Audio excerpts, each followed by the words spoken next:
Welcome to our community. Susie Thomas here with you this morning. We are visiting back with Bud Kuiper. He is back. And Michelle Byer. And we're talking about a family Christmas Eve. Good morning to both of you. Good morning. Good morning. All right. This is how many years now for this particular event? Bud, remind us. This is our third year. And it started out how and why? We wanted to celebrate Christmas Eve with our family that's displaced, the homeless, the people that didn't have a place to call their own, or the families to go to. So we went to a park and we handed out things, and we only served about 40 people, I think. We tried to do Alliance and Canton. Alliance we served, nobody showed up. So we've eliminated Alliance out of it. Then last year we did Canton, and we did hundreds of people. I don't have an exact number. This year we will. Well over 200 people guaranteed. It's such a difficult way to know what to plan for when you're dealing with a population that might not RSVP for an event. How do you think ahead like this? Like you say, you worked hard and you took it to an area and there was no one, which is good news if there was no one there needing a meal. But how do you figure this out? Well, when we do our monthly outreaches, we always gear to 300, and we hope that's usually pretty close. Where did you get that number? Just from building and growing and starting out with 150 and not being enough, and then having 250. And 250 when we do lunches is usually enough. But so when we do the outreaches and stuff like this, we do 300. This year we're going to plan for 500. Wow. And food, we're going to try to even have a little more than that. And where did you get the number 500? Why do we think 500 people don't have anywhere to go on Christmas Eve day? Because a lot of them are displaced and they've had hardships. It's not just people that you see on the street. Mm-hmm. You know, these are families that truly cannot afford food. They want to. There's just so many. You know, for me, this just hits home. You know, I don't know if some of the listeners will remember from last year.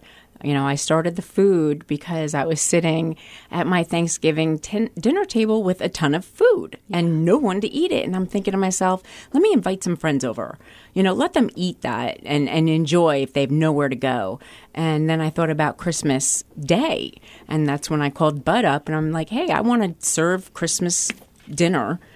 And he said, well, I'm already doing this event. Why don't you hook up with me? And we hooked up, and what a huge success last year. So hundreds, you're saying hundreds of people were coming originally to pick up coats and mittens and things that were going to be distributed, but then they got a wonderful meal at the same time. They did. And, you know, I got 9 turkeys last year from one of my listeners of Addiction Voices of Hope. Wow. And, you know, I'm hoping she comes around again this year. Are you listening? And can you feel like cooking 9 turkeys again? Well, we don't need 9 turkeys. We could use 9 hams. Yeah. Because we did receive 40 turkeys from Community Harvest. So this year, 40 turkeys have been donated. You just need people willing to prepare them. Yes. And pop them in their ovens. Yes, but we need so much food. Because if we have surplus, then we can bring it over to the Refuge of Hope, which is a shelter, and they can feed more people. And, I mean, we had enough food that we gave leftovers to the Refuge of Hope, but the people there were giving us, or we were giving them leftovers to take home. They were taking 2-3 plates home.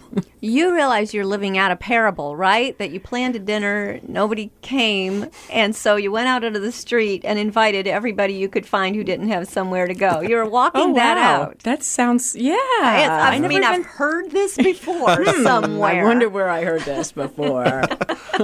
So, my goodness, how do we get started on this? First of all, where did 40 turkeys come from? Community Harvest. Wow, thank you. They told Gary, who I have working on this, and then he took over the entire project, thank goodness.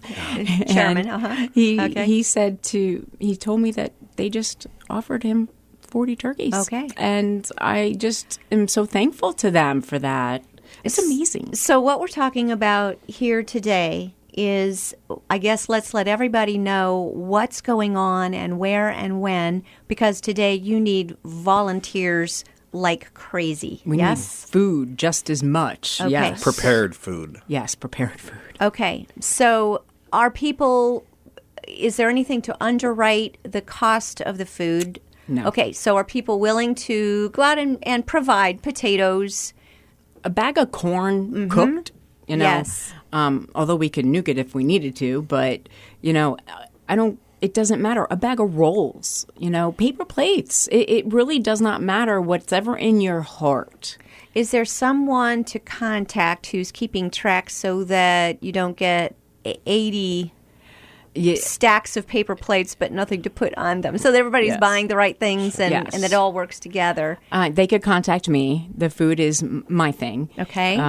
Again, I'm Michelle Beyer, and that's 330-806-1953. But you can also go to my website, addictionvoicesofhope.com, and email me through there. And actually, your pizza shop in Alliance, Ohio, is donating all the paper plates, the napkins, the eating utensils. So we really need to just focus on the food. They're also going to provide pizzas for the volunteers that morning, but they're going to provide all the paper goods. Anthony Paradise, what an amazing friend he is. He is. That's wonderful. All right, well, tell us about last year. What did this look like? How did it go? Last year was the first year that you incorporated a meal in with the distribution, yes? First of all, it was warm. We did this in the Stark County Library parking lot. And we were hoping it wasn't going to be cold, and it was warm. It was beautiful out. We set the line up for the food in a zigzag, and people just took their plates and they went around and they ate wherever they, can sit and stand. And they would go through. Bud did a great job lining up all his services, and go ahead.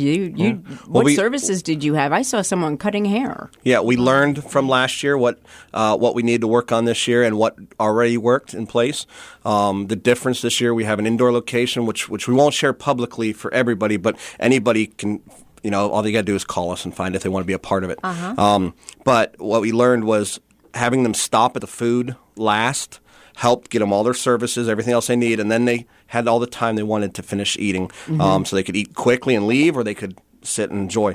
And what services? You mentioned haircuts? We had haircuts. We had makeup. We had some grown women crying last year because they got to look pretty that day. This year we've got that again. We've got makeup, eyeshadows, and stuff. I don't know. I'm a guy.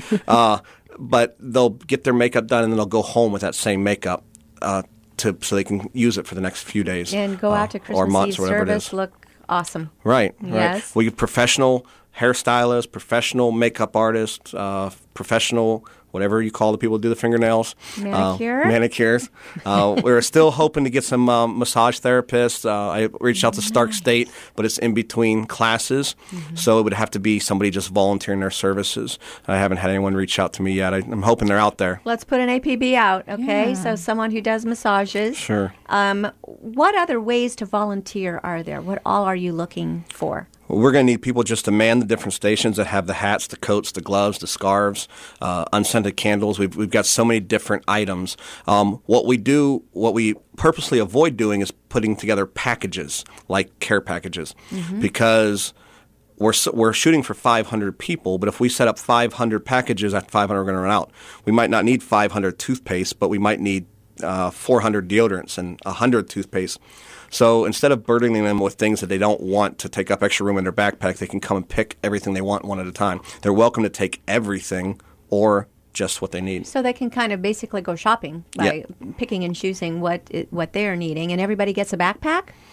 If we have them, we only have about a dozen right now. Okay. So we'll definitely we've got probably 50 or 60 purses, which we'll be handing to the women as their shopping bags. The guys may just get stuck with plastic grocery bags unless we can get some more backpacks between now and then. One of the things, Susie, that I wanted to add that we have going on this year is entertainment. Oh, nice. Tell us what's happening. A children's choir. We have, if anyone's familiar with Ryan Humbert, oh my gosh, he's an amazing local, actually he's more than local artist. And John Tizovich from the Canton Playhouse. Is it Canton Playhouse? Players Guild.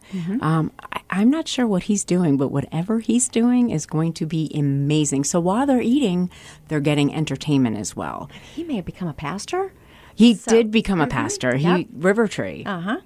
So very, very cool. So there's Christmas entertainment, and they'll be nice and warm because they'll be inside this time, and there'll be food. Yes. Are you expecting sit down 500 at once, or do they come and go? They'll most likely come and go just like they did yesterday. We cannot set up for 500 people at one time. That would be really impossible to do. Right, okay. But the way it worked last year is it was a continuous line. So it'll be almost like a restaurant buffet set up for Christmas Eve, and the time of day you're talking about is 1 to 4 p.m.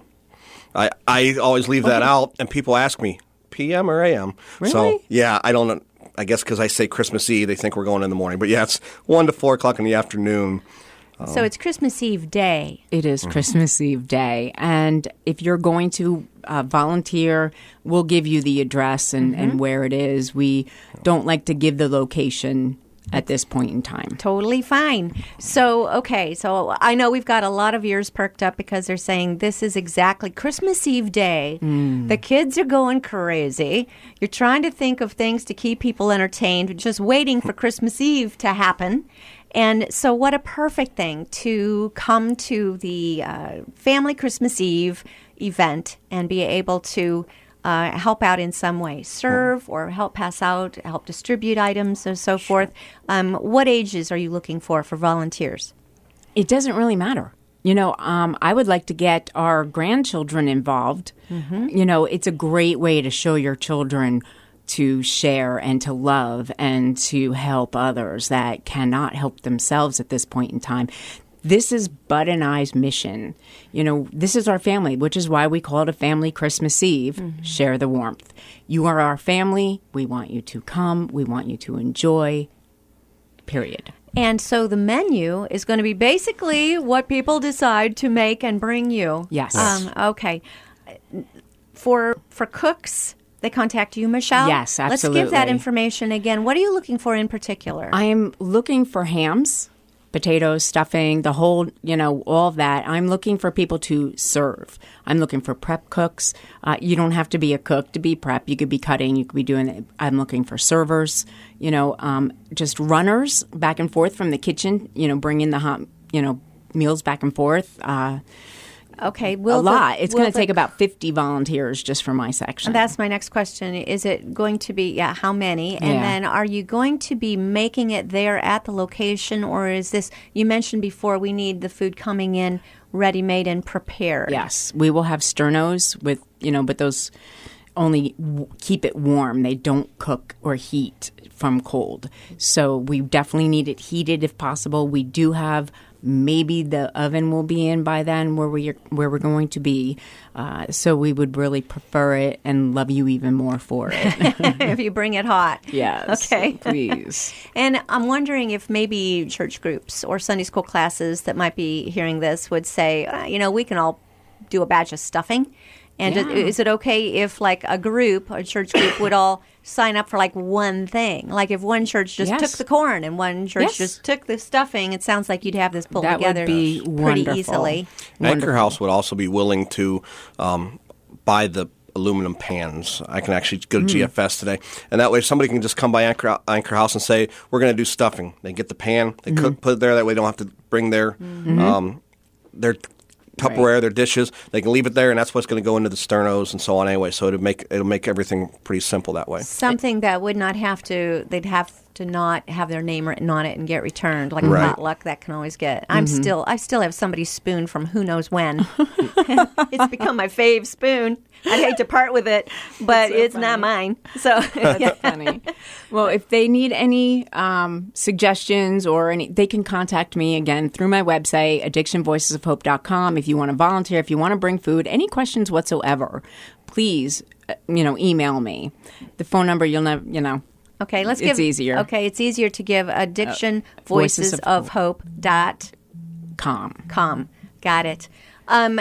As far as there is a volunteer coordinator as well, but yes. Can you give us that information? Yeah, that's Crystal, and her phone number is area code 330-800-4726. Give that one more time, please. 330-800-4726. 4726. Bud Kuiper and Michelle Beyer. We will be back after these words. You're listening to Our Community.